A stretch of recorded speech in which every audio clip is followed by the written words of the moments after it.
Hey, I'd like to welcome you to another episode of Mission Matters. My name is Adam Torres, and if you'd like to apply to be a guest on the show, just head on over to missionmatters.com and click on Be Our Guest to apply.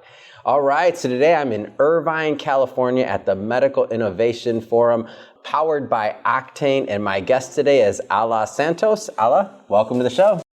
Hi, Adam. Great to be here. All right, so you thought you were going to get away from me. I know I saw you at the Cardiovascular Forum by Octane as well, and I finally got you on the show, so thank you for coming on. This is exciting. I'm very glad to be here. All right, so what brings you here today? What brings you to the forum?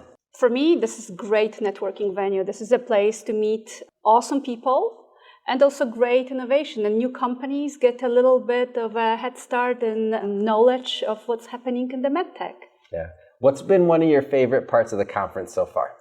I do love the pitches of the Octane portfolio companies, which you're making me miss right now for recording of this interview. You're welcome. But you, come on, you'd rather be with me or with... No, I'm just go ahead. Well. No, let's see where the conversation goes. But the interviews with you is also, I guess, fun. So it's a competitive. So other than the interview with me, what's one of your favorite parts of the conference, just in general? So as I mentioned, like the pitches are great of the Octane portfolio companies.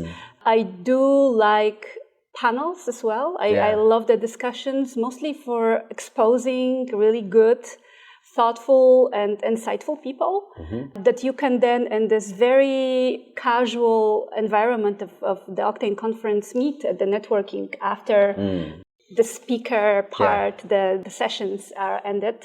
The networking that's going to happen after, at the end of the day, that's going to be the chance to talk to all those folks and follow up with the questions too. Now, I know I met you at the last Octane event. Have you come to a bunch of Octane events in the past? Because this is only my second one, so I feel like I'm kind of a newbie, but I always get a lot of value. It's so amazing, the people I meet. It's also my second event. Oh, so we're a tie. Yes, okay. Pretty much. I was introduced to Octane through Bill Corpu, who's the CEO of it, and he invited me to the cardiovascular, and I'm like, oh wow, okay. I was really starstruck at the cardiovascular forum, and I realized, this is not only for Long Beach or this is entire Orange County, but entire Southern California. That's where the environment of innovators is happening. So it's one of those hubs. Now, are you out of California? No, I live in California currently, but I'm pretty new. We moved in here a little bit over a year ago, so oscillating between San Diego and LA, and this is the hotspot for it. Talk a little bit more about your work and what you do. Okay, so I have kind of like two versions of me. One is... Only two? Go ahead. Only I have more. But maybe more, I'm but two main ones. One day you interview me. Go ahead. Yeah, so the one that you'll probably find on my LinkedIn profile is that I'm the CEO of Polonium Foundation, which is the nonprofit that's connecting scientific diaspora, those expats. So people that are technically a brain drain to their home country, and then they come in and are brain gain to the US or other countries that, receive a whole bunch of talent because of the environment that they have, research and innovation. But then we are turning that brain drain into brain circulation, and that benefits also the country that receives the brain gain with internationalization of companies, ideas, academic efforts. All of that is much better when it's exchange and collaborative. And so how are you helping the expats and how are you helping the companies? How are you bridging that gap? So I didn't tell you about my second We'll get into that persona. one. First, I want to know the first one, though. Let's get into that one first. Then we'll get into the second one. Okay, it is going to be kind of relevant. Oh, okay, because, go ahead. By training, I'm a scientist, biochemist, molecular biologist as well, PhD trained. I actually came here to this country to get my education for a PhD program at the University of Chicago. Then I worked at a Fortune 100 company for quite a bit. I was also engaged in venture capital and multiple startups in consulting and advising role, which I'm doing until now. But I'm just an example of how mobile the diaspora can be and how much breadth of experiences we can have. If, say, Poland has an idea of needing that sort of expertise, they don't have an easy access to me. I am not necessarily in all of the networks for the Polish people, all the policymakers and government, but also non-government companies. big companies, but also startups in the innovative ecosystem. So by the fact that I understand the culture of my home country and I have some of the connections in there, I could be very handy, much more handy than a completely external expert, because I kind of like touched both worlds, right? So what we're doing, we are gathering people like me. I'm just one of many, many, and multiple ones are so much more accomplished than me and at so much better positions to both help their country, but also bring in the wealth of their country to, their current country where they live. So it triggers this exchange of expertise, but also people connections and collaboration, I see that. And so when you look at like something like this Octane event, so ideally when you're here and you're networking, you're going to meet, maybe some companies that need that help, and maybe also like other contacts to other countries, companies, things like that. Am I off on that? I just want to make sure I understand not really. correctly. Actually, you are very right. This is one of the events that we would comment, like network and get to know people.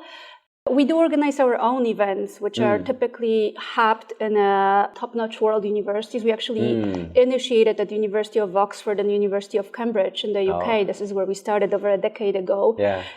It was a small-scale event that was thought to just connect all those Polish experts and be, a meeting place for ornithologists, quantum physicists, a diplomat. And those people came in together and they came in abundance. And then the community that organized it realized like this is a need, not only in UK, but throughout the world, especially in those places that are like so intense in research and innovation. Now, for this specific event, we are coming here to network, but it's also a great place to observe. So there are other countries that do their international research and innovation kind of policy. Sometimes we call it science policy too, that they're very good at it.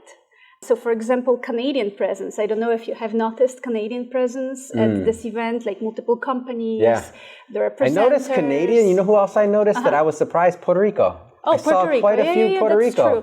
I saw like 5 people. I'm like, I would suggest you dig in why they are here and how come. Well, they have their governments, where Puerto Rico is also like very tied to US, but Canadian governments and their scientific diplomats that are here in LA are taking really good care for networking of their ecosystem with this ecosystem here and sharing the wealth, both monetary and non-monetary that can turn into monetary. That we call social capital.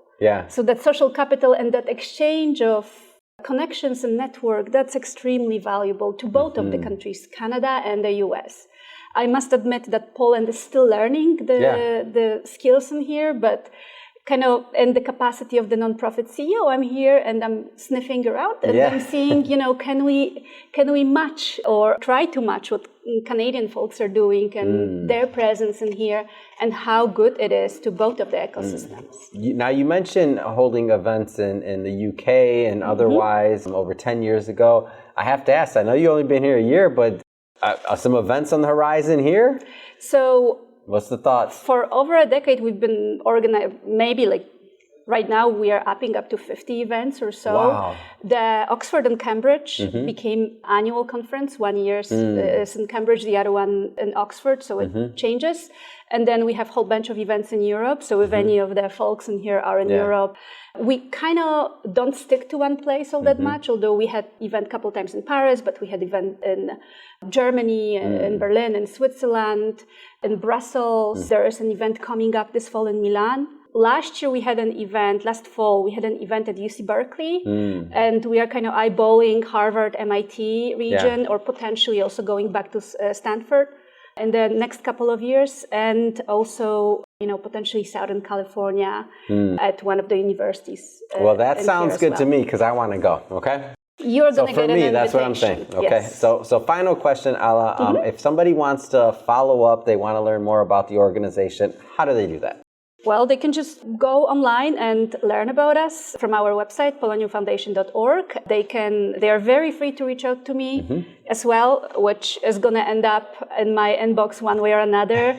There is a contact information on the website too that channels into the main leadership email that, we respond to. If I may, there's actually really awesome mentorship program that we're conducting annually as well. Okay. So the cohort for 24-25 is going to be is being matched right now. And that's like one of the pearls of our activity because we connect those senior people with the more junior people, and we have this helpful hand and, help other as you're climbing, help them climb as well. So for mentorship program, I would invite everybody to join as well. If they cannot join the events in person, that's something that you can do virtually and be in touch with that community. You do not have to be Polish to participate in our programs, and most of the programming that we're doing is either free or with very humble fee for technical reasons, really. Yeah, amazing. So that's that. Perfect. And for everybody watching at home, just so you know, we'll put the links to the website into the show notes, so you can just click on the link and head right on over. And speaking of the audience, if this is your first time with Mission Matters and you haven't done it yet, hit that subscribe or follow button. This is a daily show. Each and every day, we're bringing you new content, new ideas, and hopefully new inspiration to help you along the way on your journey as well. So again, hit that subscribe or follow button. And Alla, again, thank you so much for coming on. Very good being here.